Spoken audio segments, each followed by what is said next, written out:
Ayan. Oo. Gusto ko lang punta, alam nyo, sa totoo lang, marami po akong natatanggap na bashing eh. Hindi ko pinapansin. Hindi ko pinapansin yon. Katulad ni kabayan, hindi ako naiinsulto, hindi ako nababagabag, hindi ko pinapansin, eh wala namang katotohanan yun eh. Ano? Kaya hindi ko pinapansin yan. Alright. Ngayon, ang gusto ko lang pong sabihin kay Miss Joey Cruz, in one of your blogs in YouTube, you directed this statement sa akin. No? Akin mismo. Unang-una, hindi naman kita kilala. Hindi naman kita kaaway. Wala naman akong ginawang masama sa'yo. Tama ba ako, Mr. Chair? Meron po ba akong ginawang masama sa inyo? There is no personal action. Kaya nga, Mr. Chair, sagutin mo lang ako. Meron po ba akong ginawang masama sa inyo? No meron ba wala? None, Mr.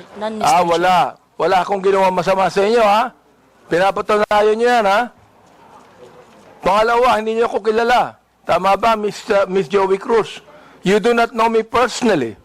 Correct, Mr. Chair. And Mr. Chair, I do not even know Miss Joey Cruz personally. Am I right? Correct, Mr. Chair. But, you made a statement against me. O ito, babasahin ko ha. O, ang sabi mo, ganito, kung abante, paswelduhan ka ng taxpayer, gago. Tinawag mo akong tinawag mo akong gago. O, bakit? Ba't mo ginawa sa akin yun? Gusto mo ba akong umiyak ngayon sa'yo? Sabihin ko, ba't mo ginawa sa akin yun? Bakit mo ako tinawag na gago? Bakit po, Mr. Chair? Please, yes. Mr. Chair, and I think it is already established that we do not know each other personally. Ano po yung pakilakas nga po? Hello, Mr. Chair? Mr. Chair? Okay. I think it is already established that we do not know each other personally.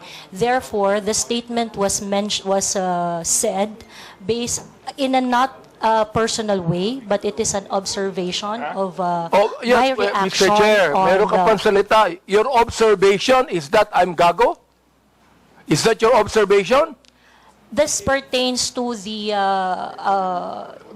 public function as I perceive it, Mr. Chair. No, public what? Public action, Public Mr. action. Chair. So you mean that is the public that is actually telling me that I'm gago? No, Or Mr. is it Chair, you? the statement Let me came ask from you, me. Mr. Chair, is it you? Yes, Mr. Chair. So you were the one that said that, right? Correct, Mr. Chair. Ayun. Pero hindi mo ko kilala. Wala akong ginawa masama sa'yo. Yes, Mr. Chair. What is your right to tell me that I'm gago?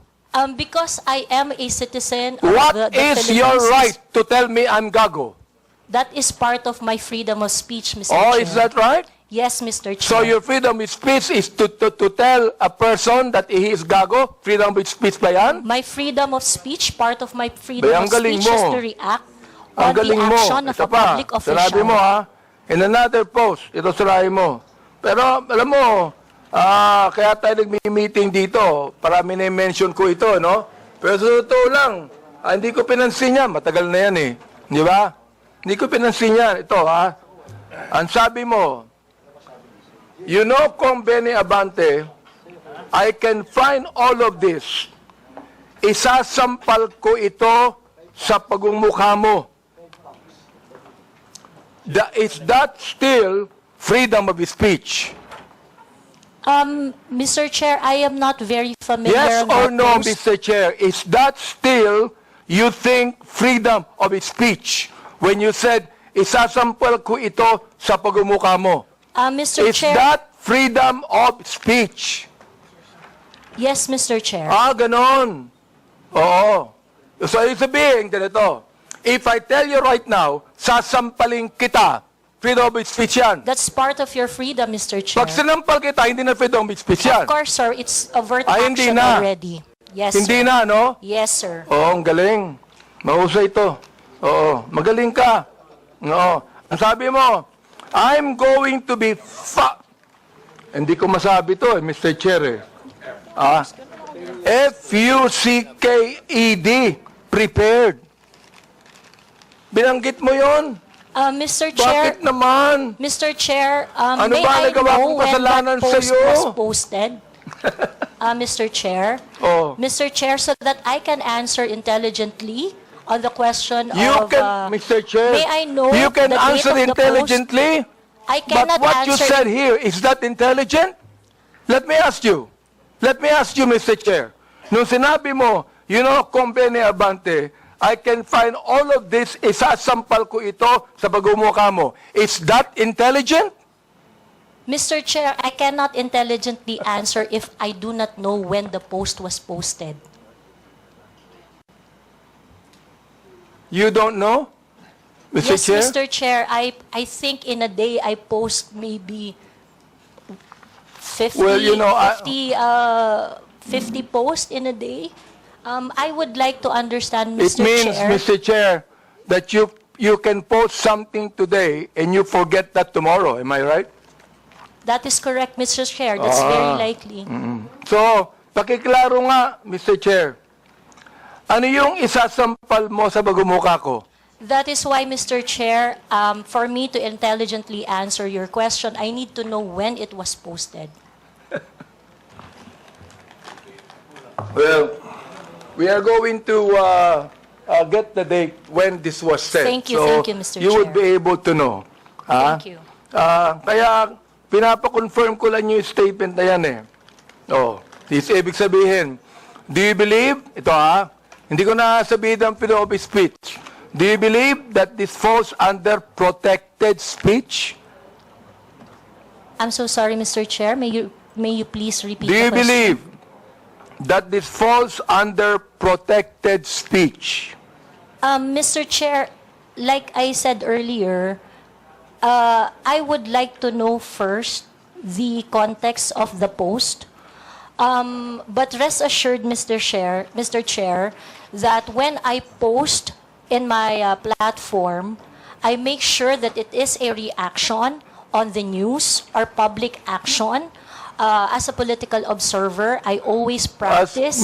Ms. Cruz, is this a political statement? You were saying a political observer. Is this a political statement?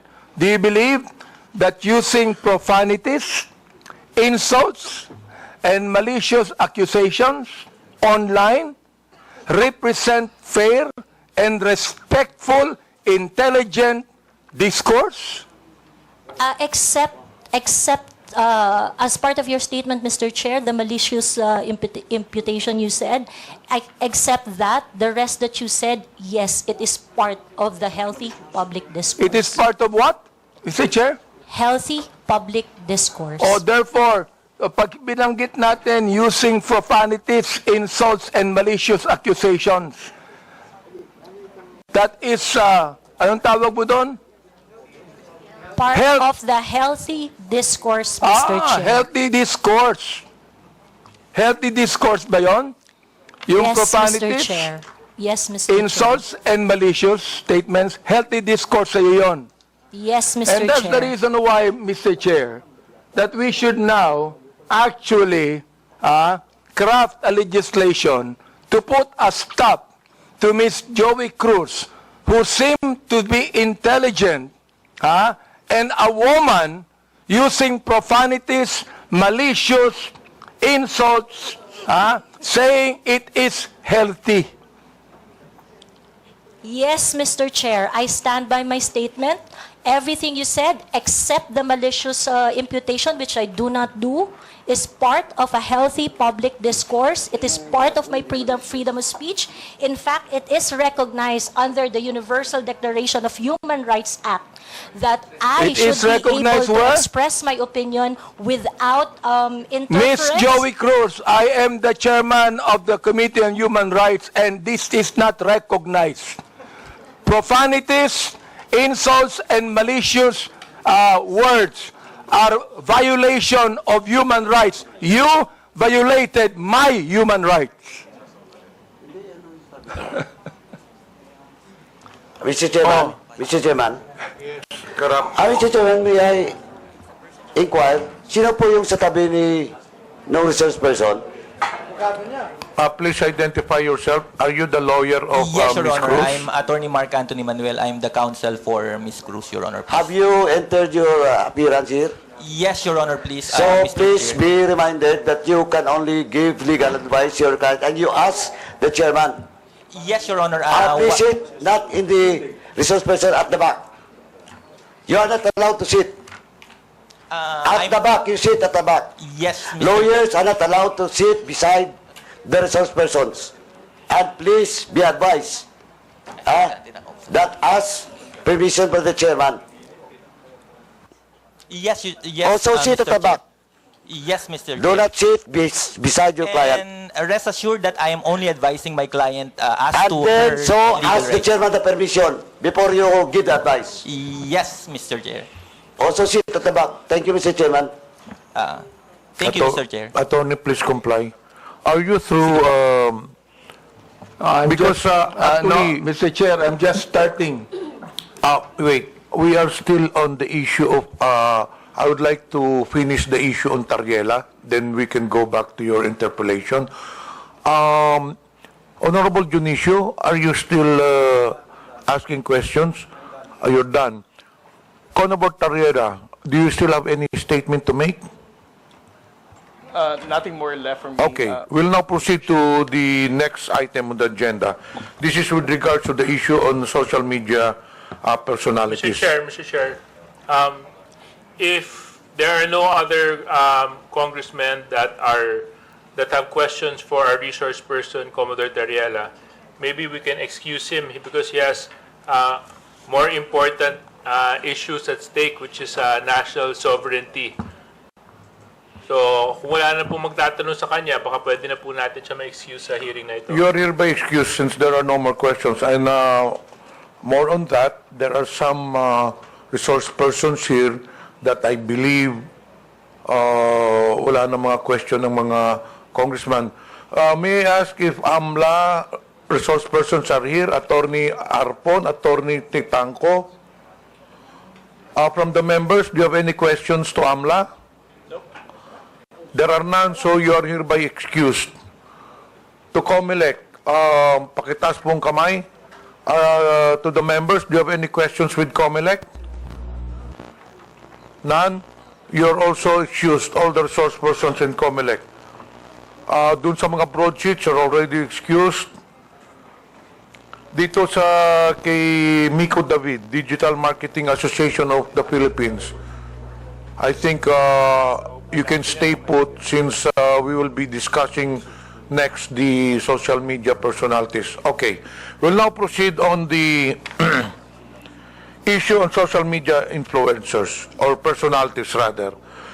May I request that all social media personalities take the microphone and introduce yourselves one by one, starting to the nearest to the chairman.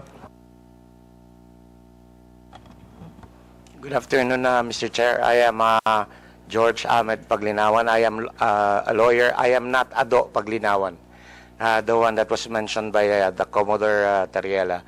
I believe there is another person who is named Ado Paglinawan, and I'm sure that that is not me. Thank you. Okay, next. Yes, my name is Darwin Salcedo, known as Boss Dada in YouTube and Facebook. Next. My name is Dr. Richard Tesoro Mata. I'm a health blogger pediatrician. Next. Good afternoon, Mr. Chair. I'm Glenn Ang Chong, a lawyer, certified public accountant, and former member of the House of Representatives in the 13th Congress. Next, please. Good afternoon, Mr. Chair, and my name is Zain Batalia. I'm the person behind I Am Sean Wayne. Yes. Good afternoon, Mr. Chair. I am Manuel Mata Jr., also known as Coco Locoy in social media. Coco Loco? Coco Locoy, Mr. Chair. Good afternoon, Mr. Chair. I'm former PDEA agent Jonathan Morales, behind Agent Tambayan, Your Honor. So you're now a vlogger also, Mr. Morales? Di ba resource person ka sa Senate before? Yes, sir. Mula po nung pinigil yung PIDEA Lex, nag-resort na po ako doon sa... You're a former PIDEA agent? Yes, po Your ba? Honor. Yes, Mr. Chairman. Vlogger ka na ngayon? Yes, sir. Okay, next. I am Vivian Rodriguez, better known as Vivian Velez, as my screen name. I was not invited in this committee hearing, but I was mentioned the last hearing. So Okay. I'm here. Anyway, this is a public hearing. Anyone is welcome to attend the hearing. Next. Good afternoon po, Mr. Chair. I'm Alvin Montero. I'm not a vlogger, nor I'm not a journalist. Thank you. Good afternoon, Mr. Chair and honorable members of the committee.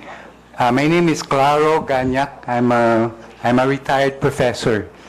I'm not a blogger. I just express my opinions in social media. Okay. That's it. Thank you, sir.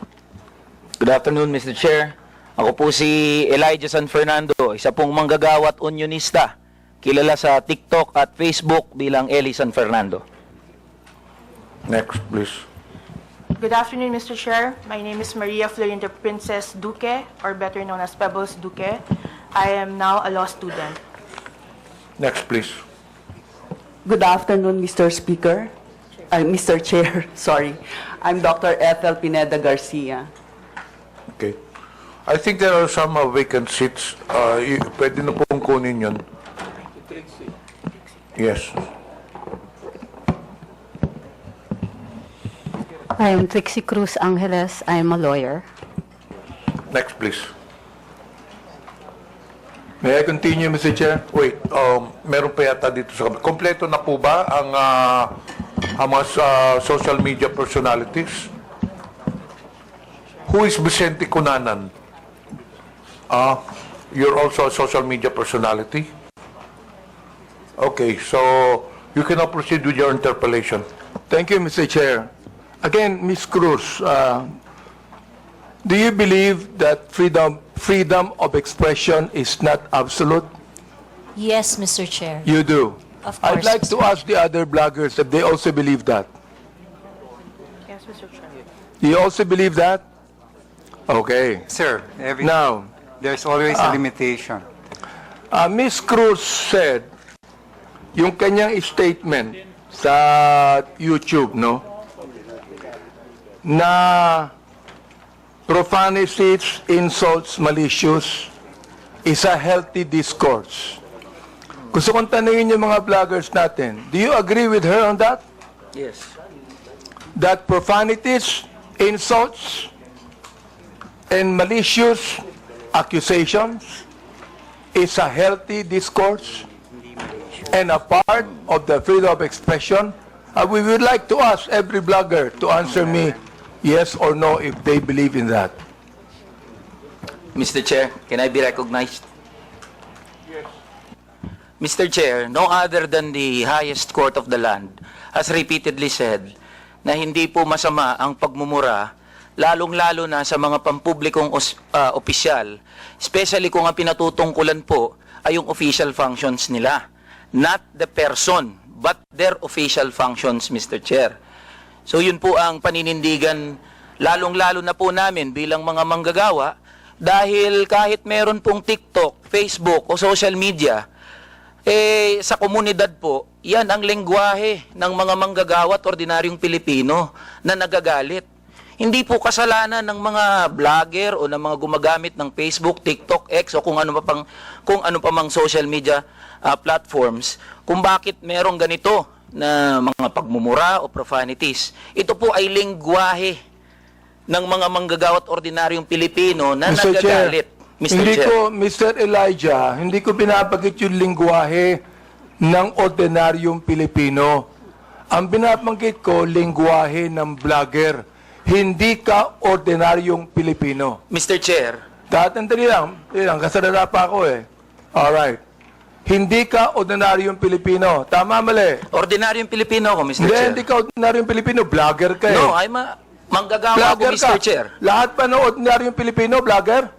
Mr. Chair, manggagawa ho ako Andali lang, na may andali lang. platform ho. Andali So, lang. ordinaryong Pilipino ho ako, Andali Mr. lang. Chair. Mr. Vlogger ka Chair, eh. point of order. We have our rules here. I think the resource person cannot answer without being recognized by the chair. Sorry, Mr. Chair. Okay, to all reminder to all resource persons, let the interpolator finish his line of questioning in his statement, and resource persons can only talk when the chair recognizes them. Okay. Nabanggit mo kanina na yung profanities, yung insult, yung malicious accusations, kung yan ay sinabi sa kanyang, ang tawag doon, functions bilang public official, okay yon. Yung sabi mo, di ba? But not on a personal basis, correct? Yan. Yes, Mr. Chair. Sabihin natin, naniniwala ako dyan. Pero, hindi naman niya sinabi yan sa akin on my public functions, official functions. It is a personal accusations on me. Mr. Elijah. I cannot, Mr. Chair, can I be I cannot speak on behalf of Ms. Joey, Mr. Chair. Inaano ko lang yung sinabi mo. Yes, Mr. Chair. Okay. Now, I'd like to ask Ms. Joey, Ms. Cruz, are you insulting me on my public official functions, or it is a personal accusation on me? It's not a personal accusation, Mr. Chair, and I think we have agreed early on that we do not have any personal relationship. So Yes, that that's is right. just- Pero ito, ang sabi ni Elijah, okay lang yon kung yan ay sinabi in my official functions as a public servant. Alam mo ba yung official functions ko? Yes, Mr. Chair, and Alam mo. So therefore, hindi ka naniniwala sa aking official functions, kaya tinawag mo akong gago. no, Mr. Chair, the observation that I uttered to describe your performance of your official action, that is my observation. That is what I felt. Well, inobserbuhan mo ba yung aking official functions? Yes, Mr. Chair. Inobserbuhan mo I watch your hearings. Since I won in 2019? No, Mr. Chair. I closely monitored your performance as a congressman in the 19th Congress. And you hated me for that? No, not really, Mr. Hindi, Chair. gago. Just in the Binagit mo 19th sa akin, Congress. gago. So you hated me, Mr. Chair. Ano ba ibig sabihin nun? Binanggit mo, gago ako. Binanggit mo, isasampal ko ito sa pagmumukha mo. Binanggit mo, I'm going to be... Hindi ko babanggit eh. Okay. If you prepared, binanggit mo yun eh. May Oo. I respond, Mr. Therefore, you hated me. Hindi pwedeng sabihin mo sa akin na you love me. Is that the person that you said that you love me? I love you, and because of that, isasampal ko ito sa'yo. May I respond, Mr. Chair? Yeah, go ahead. Sige, Mr. Chair, go ahead, respond. At the very most, I do not like your performance as a member of the 19th Congress. But hate is such a powerful word because we established earlier that we do not have any personal relationship or any personal Mr. Chair, affiliation. binanggit mo yung human rights. Yes, Binanggit mo Mr. yan kanina, Chair. di ba? Correct, Mr. Therefore, Chair. Mr. Chair, you violated my human rights. Why? Because when you said those profanities, those insult, yung gago, yung isasampol ko ito sa pagbubuka mo, you violated my human rights. You did. May I respond, Mr. Chair? Teka, Mr. Chair, hindi ako nagagalit sa'yo. Okay? At wala akong pakialam sa'yo. Kahit na anong sabihin mo, okay lang sa akin. Alright? Pero itong ating pinag-uusapan ngayon, merong kinalaman sa mga legislation na aming gagawin later on. That is why I am asking you right now. Sapagkat napakahalaga nito. Kapag binabanggit mo, if you're saying that using profanities, insults, and malicious accusations online represent fair and respectful discourse and a healthy discourse, therefore you're telling us that the freedom of expression is absolute. You can say anything you want, and that is freedom of expression.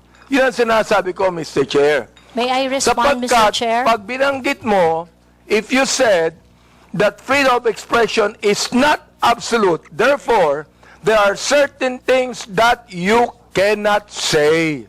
Yun ang ibig sabihin nung freedom of expression is not absolute. May limitation yun. Di ba? Oh. Go ahead. You can answer now. Okay, thank you very much, Mr. Chair.